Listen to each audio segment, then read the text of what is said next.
새벽 5시 박은희는 꽃집 문을 열었습니다. 차가운 공기가 밀려들었지만 그녀의 손끝은 이미 따뜻했어요. 하얀 국화 한 송이를 정갈히 다듬으며 오늘도 하루를 시작했습니다. 여보, 오늘도 잘 부탁해요. 남편의 사진에 인사를 건넸습니다. 3년 전 먼저 떠난 남편은 여전히 그 자리에서 온화하게 미소 짓고 있었어요. 은희는 꽃들 사이에서만큼은 외롭지 않았습니다. 명절을 앞둔 오후 아들 지훈에게서 전화가 왔어요. 엄마, 집에 꽃 좀 해주실 수 있어요? 민지가 손님 오신다고. 그럼 당연하지. 어떤 걸로 할까? 은희는 정성스럽게 꽃을 골랐습니다. 붉은 장미와 하얀 백합, 초록 잎사귀까지 조화롭게 어우러진 꽃다발이었어요. 아들의 집을 향하는 발걸음이 가벼워졌습니다. 아파트 현관에서 민지가 문을 열었어요. 화장을 진하게 한 얼굴에 어색한 미소를 띠고 있었습니다. 어머니 오셨네요? 응, 꼭 가져왔어. 거실에 두면 분위기가 좋을 거야. 은희는 정성껏 준비한 꽃을 내밀었지만 민지의 표정은 시큰둥했어요. 굳이 이런 거 왜 하세요? 돈만 나가고? 차가운 말이었습니다. 은희의 가슴 한편이 서늘해졌어요. 하지만 그때 5살 손자 지호가 뛰어나왔습니다. 할머니, 꽃이에요. 우리 지호 왔구나. 할머니가 예쁜 꽃 가져왔지? 아이의 해맑은 웃음소리가 집안을 가득 채웠어요. 은희는 무릎을 굽혀 손자와 눈높이를 맞췄습니다. 아이의 맑은 눈동자 속에서 위로를 찾았어요. 꽃꽂이를 마치고 돌아가는 길, 은희의 뒤통수로 민지의 시선이 따가웠습니다. 하지만 참았어요. 늘 그래왔듯이 꽃집으로 돌아온 은희는 남편의 사진 앞에 앉았습니다. 여보, 내가 너무 참기만 하는 걸까요? 사진 속 남편은 여전히 말없이 미소만 지었어요. 은희는 작은 한숨을 내쉬었습니다. 창밖으로 가을 석양이 붉게 물들어가고 있었어요. 내일은 또 어떤 하루가 기다리고 있을지 은희는 알 수 없었습니다. 명절이 지나고 일주일 뒤 민지가 꽃집을 찾았습니다. 평소에는 발길도 끊던 며느리가 갑자기 나타난 것이었어요. 은희는 반가운 마음으로 차를 대접했습니다. 어머니 죄송해요. 그날 좀 예민했어요? 민지는 어색하게 웃으며 말했습니다. 은희는 마음이 놓였어요. 역시 며느리도 마음이 있구나 싶었습니다. 괜찮아. 명절이니까 바빴을 거야. 사실 요즘 사업이 너무 어려워요? 민지의 목소리가 작아졌습니다. 온라인 쇼핑몰 운영이 생각보다 힘들다고 했어요. 코로나 이후 경쟁이 치열해져서 적자가 계속 난다는 것이었습니다. 그래서 어머니께 부탁이 있어요? 뭔데? 당분간만 생활비 좀 도와주실 수 있나요? 정말 급해서요? 은희의 마음이 무거워졌습니다. 남편이 돌아가신 후 꽃집 수입만으로는 넉넉하지 않았어요. 그래도 며느리가 이렇게 고개를 숙이고 부탁하는데 모른 척할 수는 없었습니다. 얼마나 필요해? 500만 원만? 사업이 안정되면 바로 갚을게요. 은희는 며칠 고민했습니다. 어렵게 모아둔 적금을 깨야 했어요. 하지만 아들 가정이 어려우면 도와주는 게 당연하다고 생각했습니다. 적금을 해지하러 은행에 갔을 때 직원이 아쉬워했어요. 만기까지 3개월 남았는데 아까우시겠어요. 급한 일이 생겨서요? 은희는 씁쓸한 마음으로 통장을 정리했습니다. 평생 한 푼, 두 푼 모은 돈이었어요. 민지에게 돈을 건네주자 며느리는 연신 고마워했습니다. 어머니 정말 고마워요. 꼭 갚을게요. 천천히 해. 가족인데 뭘. 아니에요. 빠른 시일 내에 정리할게요. 민지는 진심 어린 표정으로 약속했습니다. 은희는 그 말을 믿었어요. 한 달이 흘렀습니다. 민지로부터 연락은 없었어요. 은희는 재촉하고 싶지 않았습니다. 사업이 어려우니까 시간이 필요할 거라고 생각했어요. 어느 날 오후 꽃집 단골 손님인 최 여사가 들렀습니다. 은혜 씨, 며느리분 요즘 어디 다녀오셨던가 봐요. 네. 무슨 말씀이세요? 아, 몰랐구나. SNS에 해외여행 사진이 올라왔던데. 최 여사는 핸드폰을 꺼내 보여주었습니다. 민지의 인스타그램이었어요. 파리 에펠탑 앞에서 찍은 사진들이 줄지어 있었습니다. 은희의 가슴이 철렁했어요. 언제 올린 사진인가요? 이번 주에 올라온 것 같은데 부러워서 봤거든요. 은희는 화면을 자세히 들여다보았습니다. 민지는 명품 가방을 메고 환하게 웃고 있었어요. 해외여행이면 적어도 몇백만 원은 들었을 것입니다. 그리고 이것 봐요. 이 가방 엄청 비싸다던데. 최 여사가 다른 게시물을 보여주었습니다. 새로 산 명품 가방을 자랑하는 사진이었어요. 가격을 찾아보니 200만 원이 넘었습니다. 은희의 머릿속이 하얘졌어요. 은희 씨, 괜찮아요? 아, 네, 괜찮아요. 은희는 겨우 정신을 차렸습니다. 최 여사가 돌아간 후 은희는 한동안 멍하니 앉아 있었어요. 적자가 나서 어렵다더니 해외여행을 다녀왔다는 것이었습니다. 자신이 어렵게 모은 돈으로 사치를 부렸을 수도 있다는 생각이 들었어요. 하지만 확신할 수는 없었습니다. 혹시 사업 파트너나 친구들과 함께 간 것일 수도 있었어요. 명품 가방도 선물로 받은 것일지 모르겠다고 스스로를 달랬습니다. 아니야. 민지가 그럴 리 없어. 은희는 며느리를 믿고 싶었어요. 하지만 마음 한편으로는 의심이 자라나고 있었습니다. 그날 밤 은희는 잠을 이룰 수 없었습니다. 남편의 사진을 보며 한숨을 쉬었어요. 여보, 내가 너무 순진한 걸까요? 아니면 의심병이 생긴 걸까요? 사진 속 남편은 여전히 말이 없었습니다. 은희는 결심했어요. 진실을 알아야겠다고. 다음 날 아침 은희는 언니 영숙에게 전화를 걸었습니다. 은희는 더 이상 혼자 끙끙 앓고 있을 수 없었어요. 누군가에게 털어놓고 조언을 구해야겠다고 생각했습니다. 창밖으로 가을 하늘이 높고 푸르렀습니다. 하지만 은희의 마음은 먹구름으로 가득했어요. 언니 영숙과 만난 곳은 동네 전통찻집이었습니다. 서로 마주 앉아 은희는 말문이 막혔어요. 어디서부터 얘기해야 할지 모르겠었습니다. 무슨 일이야? 얼굴이 말이 아니네. 영숙은 걱정스럽게 동생을 바라봤어요. 은희는 차를 한 모금 마시고 조심스럽게 입을 열었습니다. 언니 민지한테 돈을 빌려줬어. 얼마나? 500만 원. 영숙의 눈썹이 치켜올랐어요. 제법 큰 돈이었습니다. 사업이 어렵다고 하더라고. 적자가 계속 난다면서. 은희는 민지가 찾아와서 한 말들을 차근차근 설명했어요. 그리고 SNS에서 본 해외여행 사진과 명품 가방 이야기까지 털어놓았습니다. 영숙은 한동안 말이 없었어요. 찻잔을 이리저리 돌리며 생각에 잠겼습니다. 은희야, 너 혹시 민지 사무실이 어디 있는지 아니? 응? 왜? 그냥 궁금해서. 영숙의 표정이 이상했어요. 뭔가 아는 게 있는 것 같았습니다. 언니, 뭔가 알고 있는 거야? 아니, 그런 건 아니고. 영숙은 말을 흐렸습니다. 은희는 답답했어요. 언니, 제발 솔직히 말해줘. 나 정말 모르겠어. 은희야, 영숙은 깊은 한숨을 내쉬었어요. 그리고 조심스럽게 말을 꺼냈습니다. 형부가 너한테 안 얘기한 게 있어. 은희의 가슴이 쿵 내려앉았어요. 무슨 얘기? 상가 건물 말이야, 종로에 있는 그 건물. 은희는 그 건물을 알고 있었어요.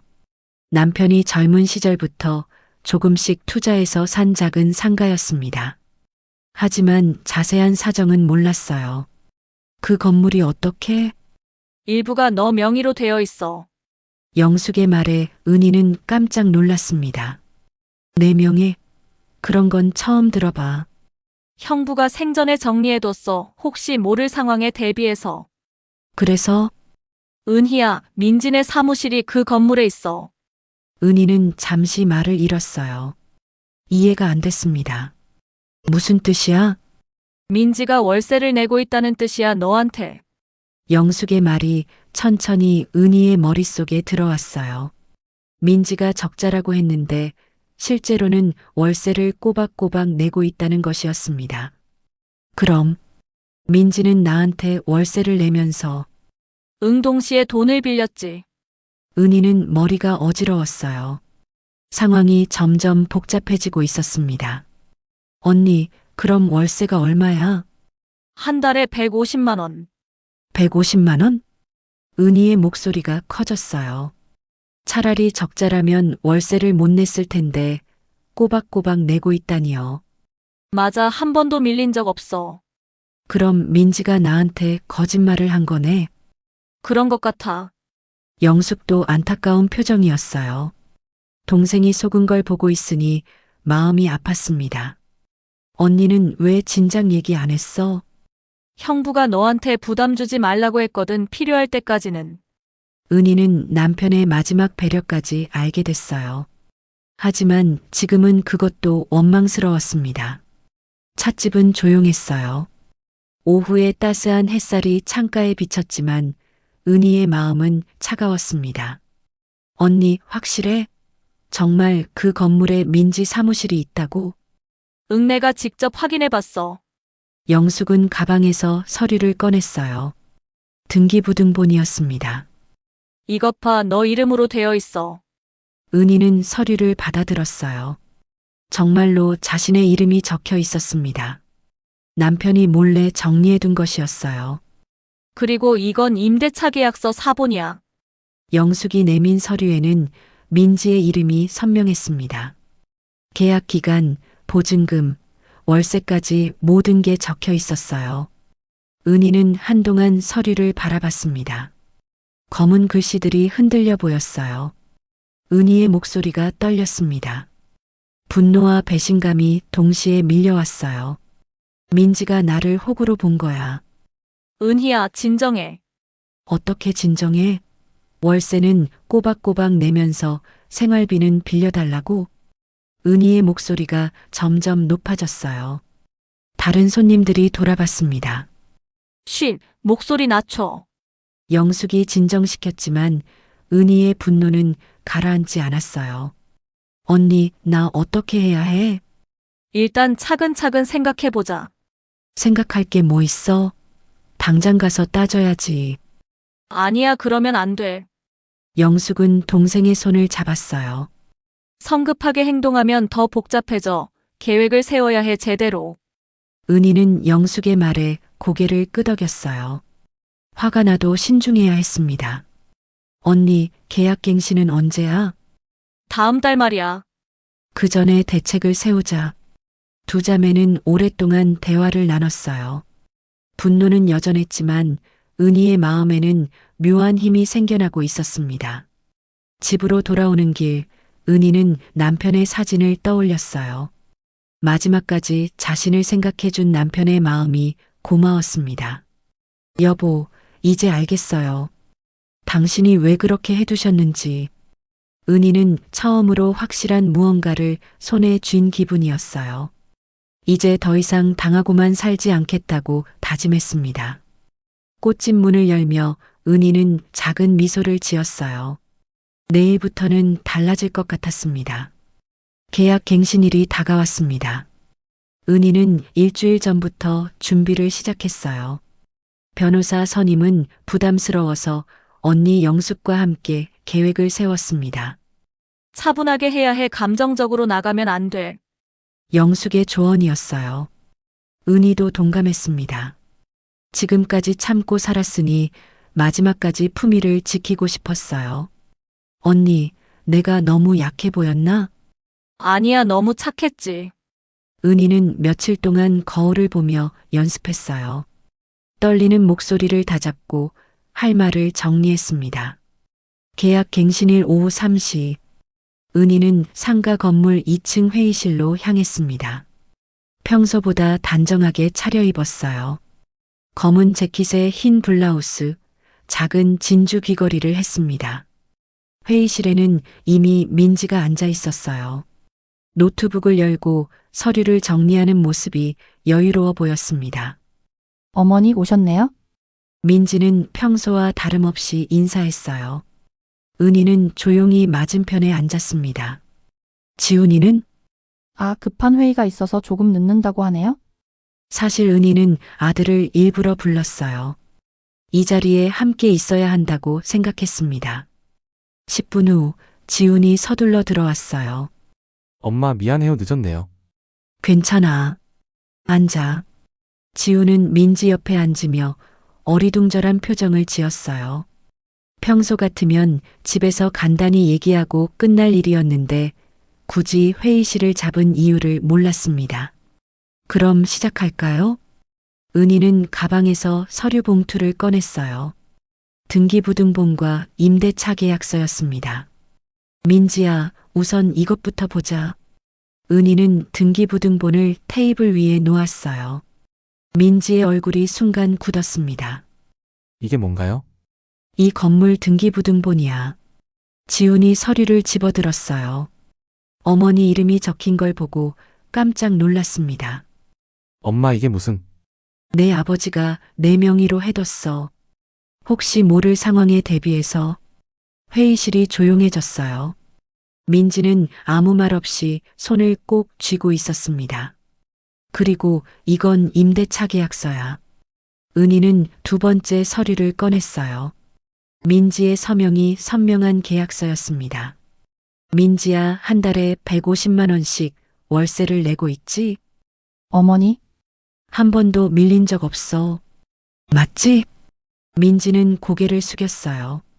더 이상 변명할 수 없었습니다. 지훈이 상황을 파악하기 시작했어요. 민지야, 이게 대체 무슨 일이야? 월세를 내면서 엄마한테 돈을 빌렸다고? 지훈의 목소리가 높아졌습니다.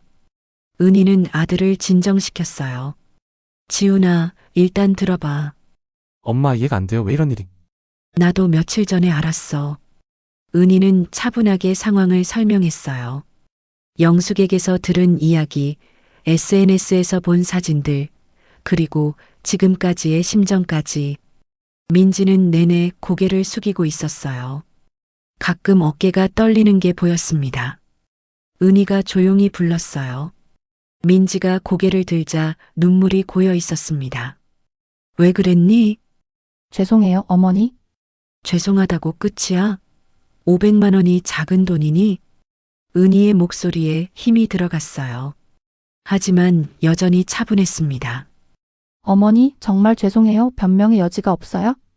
민지가 무릎을 꿇었어요. 지훈은 당황했습니다. 민지야 일어나. 아니야, 지훈아. 민지가 할 말이 있을 거야. 은희는 며느리를 똑바로 바라봤어요. 민지야, 솔직하게 말해봐. 왜 거짓말했니? 사실은 사치를 부리고 싶었어요? 민지의 목소리가 떨렸어요. 친구들이 다 해외여행 다니고 명품 가방 사고 저만 뒤처진 것 같아서 그래서 나를 속인 거야? 어머니가 워낙 착하셔서 죄송해요. 은희는 한숨을 쉬었어요. 화가 났지만 한편으로는 안타까웠습니다. 민지야, 나는 내가 정말 어려워서 도와달라고 하는 줄 알았어. 죄송해요. 미안하다고 다가 아니야. 은희는 잠시 말을 멈췄어요. 그리고 단호하게 말했습니다. 앞으로 두 가지 중 하나야. 시세대로 임대료를 내든지 아니면 나가든지. 어머니, 월 150만 원으로는 너무 싸. 주변 시세가 250만 원이야. 민지와 지훈의 얼굴이 창백해졌어요. 엄마 그럼 너무... 지훈아, 이건 사업이야. 감정과는 별개야. 은희의 목소리는 확고했어요. 더 이상 호구로 살지 않겠다는 의지였습니다. 어머니 한 번만 기회를 주세요. 민지가 간절히 부탁했어요. 하지만 은희는 흔들리지 않았습니다. 기회는 이미 줬어. 내가 져버렸고. 그럼 사무실을 옮기겠어요? 그게 나을 것 같아. 회의는 30분 만에 끝났어요. 민지는 한 달 후에 사무실을 빼기로 했습니다. 회의실을 나서면서 지훈이 어머니의 팔을 잡았어요. 엄마 정말 이래도 돼요? 지훈아, 엄마도 이제 내 인생을 살고 싶어. 하지만 내 아버지가 마련해 준 거야. 소중히 지켜야지. 지훈은 더 이상 말하지 못했어요. 어머니의 눈빛이 달라져 있었습니다. 그날 밤 은희는 남편의 사진 앞에 앉았어요. 사진 속 남편은 여전히 따뜻하게 미소 짓고 있었어요. 앞으로는 당당하게 살게요. 우리 지호만큼은 제대로 키울게요. 은희의 눈빛에는 새로운 결의가 담겨 있었어요. 더 이상 흔들리지 않을 것 같았습니다. 한 달 후 민지는 약속대로 사무실을 옮겼습니다. 이사하는 날 은희는 꽃집에서 지켜봤어요.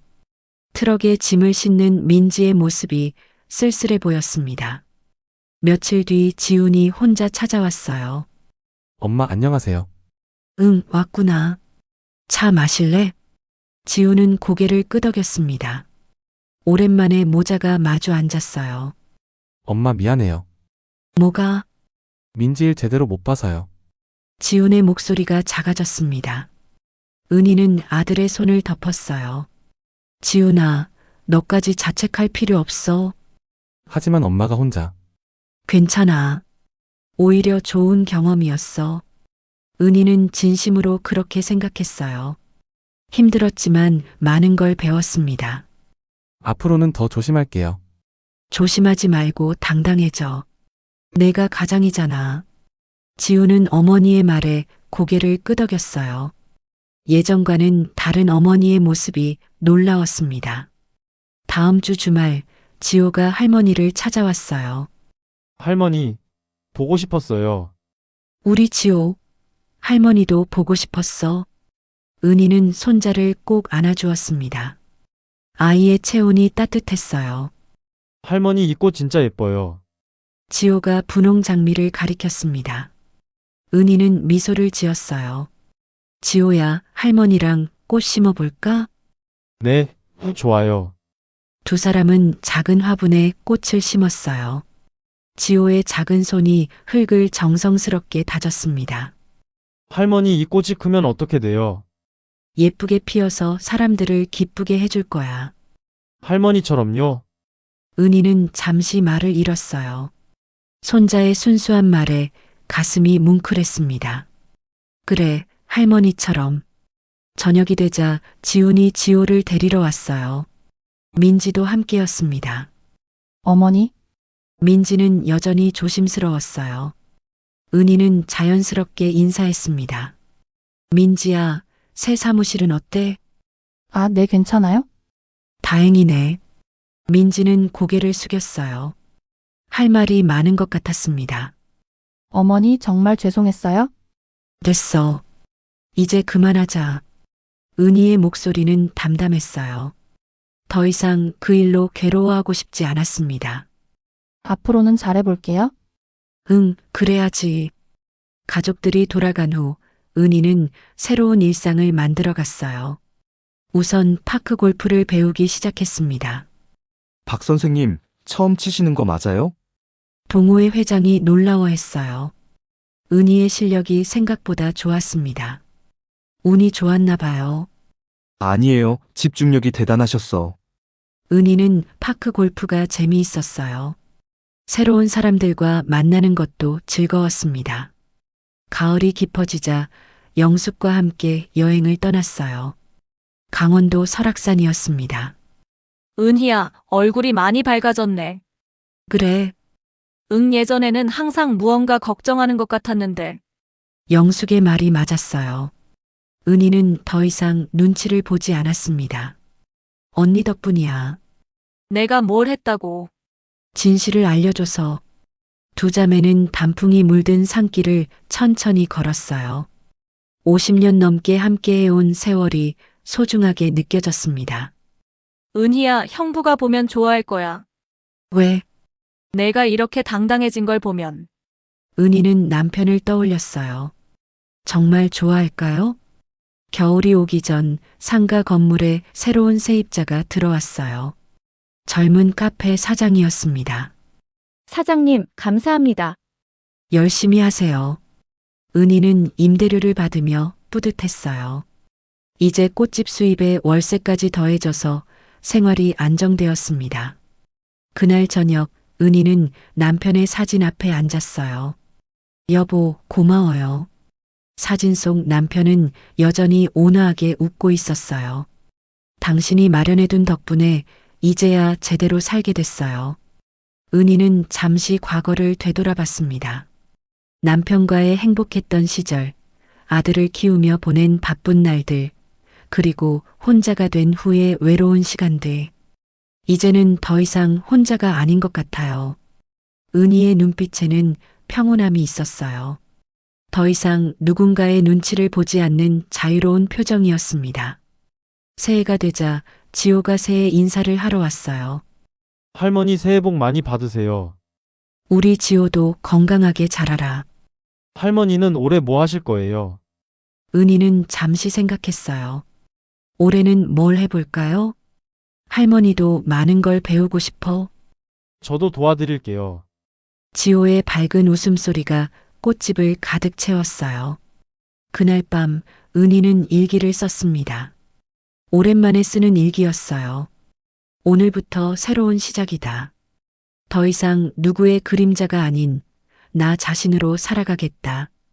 창밖으로 눈이 내리기 시작했어요. 새하얀 눈송이들이 조용히 세상을 덮어가고 있었습니다. 은희는 내일이 기다려졌어요. 어떤 하루가 될지 궁금했습니다. 하지만 두렵지 않았어요. 이제는 자신이 인생의 주인이라는 걸 알고 있었으니까요.